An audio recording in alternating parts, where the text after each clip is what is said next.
सैफ अली खानवर हल्ला करणारा चोर सीसीटीव्हीत चित्रित, हल्लेखोर हिस्ट्री शीटर असल्याची पोलिसांना शंका। मध्यरात्री 2 वाजता घरात घुसून सैफवर केले 6 वार।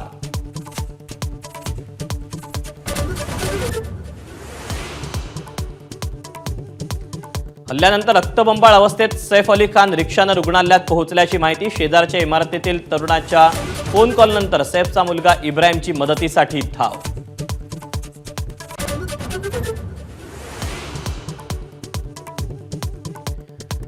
न्यूरोसर्जरी, प्लास्टिक सर्जरीनंतर सैफची प्रकृती स्थिर। पाठीत रुतलेलं तीक्ष्ण हत्यार काढण्यातही डॉक्टरांना यश।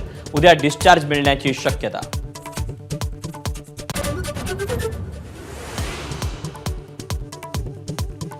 सैफच्या आल्यानंतर क्राईम ब्रांच सक्रिय। फॉरेन्सिक कडून सर्व लहान सहान पुराव्यांची पडताळणी। एन्काउंटर स्पेशलिस्ट दया नायकही हल्लेखोराच्या तपासात ऍक्टिव्ह।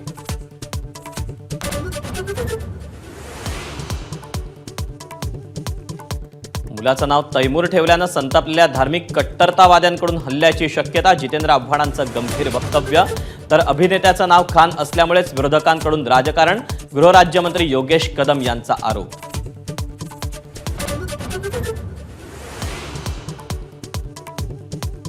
सैफच्या तब्येतीची विचारपूस करण्यासाठी बॉलिवूडमधील कलाकार लीलावती रुग्णालयात दाखल।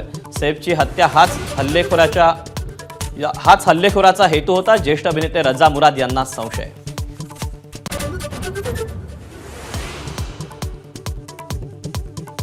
सव्वीस जानेवारीच्या लाडकी बहीण योजनेचा हप्ता मिळणार। महिला आणि बालविकास मंत्री आदिती तटकरे यांची माहिती। तर मार्च महिन्यात होणार अर्थसंकल्पीय अधिवेशन।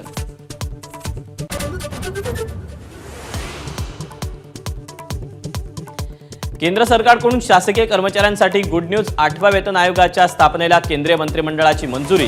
2026 मध्ये 8व्या वेतन आयोगाच्या शिफारसी लागू होण्याची शक्यता।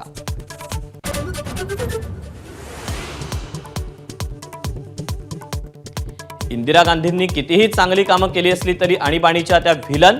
कंगना रानौतच्या इमर्जन्सी चित्रपटाच्या स्पेशल स्क्रीनिंग नंतर फडणवीसांची प्रतिक्रिया।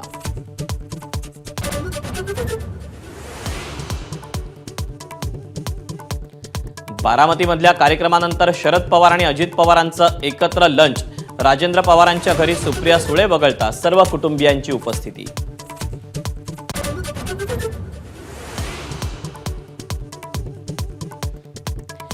धनंजय मुंडेंची परळीत जगमित्र कार्यालयातून कामाला सुरुवात। सर्वसामान्यांच्या भेटीगाठी तर वैजनाथ मंदिरात पूजन।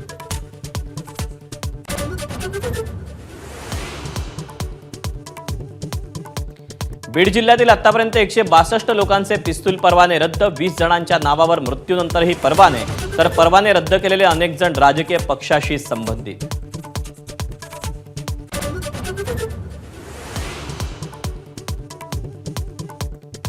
अदानी उद्योग समूहावर संक्रांत आणणारी हिंडेनबर्ग रिसर्च कंपनी बंद करण्याचा निर्णय।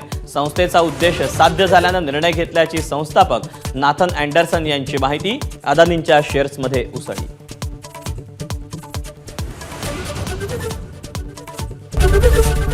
एबीपी माझा, उघडा डोळे बघा नीट।